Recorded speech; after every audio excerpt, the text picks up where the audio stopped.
জীবন শেষে, নির্বাসন জীবন শেষে একটিবারের জন্য বাংলাদেশের মাটিটা ছুঁয়ে দেখার তার যে আকুতি সেটি আমরা দেখতে পাচ্ছি। তিনি আসলে তার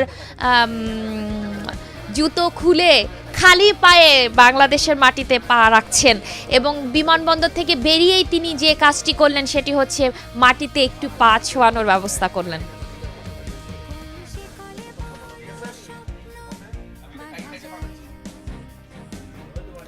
হ্যাঁ, মাটির তিনি ছুঁয়ে দেখছেন, নেতাকর্মীদের হাতে মাটি তুলে দিচ্ছেন।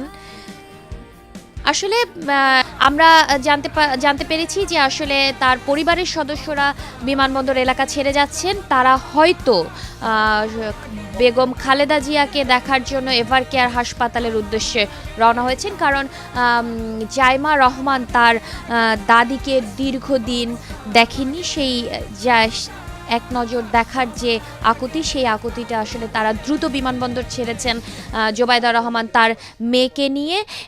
এবং আমরা এখন দেখতে পাচ্ছি তারেক রহমান বিমানবন্দর ভিআইপি লাউঞ্জ থেকে বের হয়ে আসছেন এবং তিনি কিছুক্ষণের মধ্যেই হয়তো শাহজালাল আন্তর্জাতিক বিমানবন্দর ছেড়ে যাবেন। নেতাকর্মীদের তার পিছনে আমরা তার নেতাকর্মীদের দেখতে পাচ্ছি, তিনি বেরিয়ে আসছেন এবং কড়া নিরাপত্তার মধ্য দিয়ে আসলে তারেক রহমান বেরিয়ে আসছেন এবং তিনি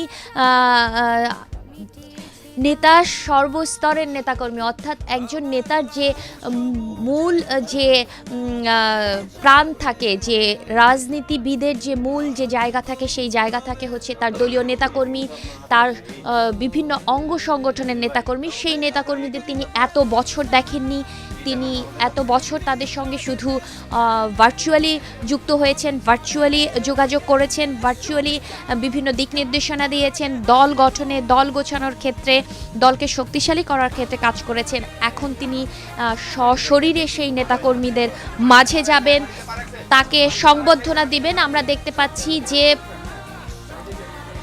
তিনি চেষ্টা করছেন বাংলাদেশের মাটিতে পা রাখার এবং মাটি ছুঁয়ে দেখার, কারণ দীর্ঘ 17 বছর বিদেশের প্রবাস জীবন শেষে, নির্বাসন জীবন শেষে একটিবারের জন্য বাংলাদেশের মাটিটা ছুঁয়ে দেখার তার যে আকুতি সেটি আমরা দেখতে পাচ্ছি। তিনি আসলে তার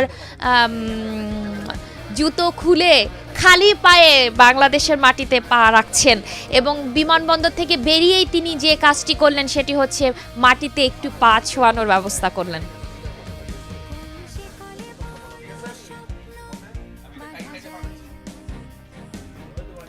হ্যাঁ, মাটির তিনি ছুঁয়ে দেখছেন, নেতাকর্মীদের হাতে মাটি তুলে দিচ্ছেন। আসলে একজন রাজনীতিবিদের জীবনে উত্থান পতন এবং বিভিন্ন ঘটনার মধ্য থেকে একটি দল বিএনপি যে ইতিহাস বলে, বিভিন্ন ঘটনার মধ্য দিয়ে বিএনপি এগিয়ে গেছে। সেই এগিয়ে যাওয়ার হয়তো একটি মুহূর্ত আজকে 25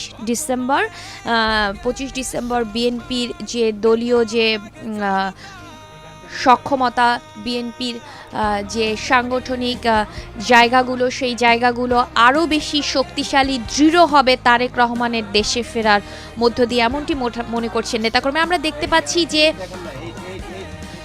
নিরাপত্তা বাহিনীর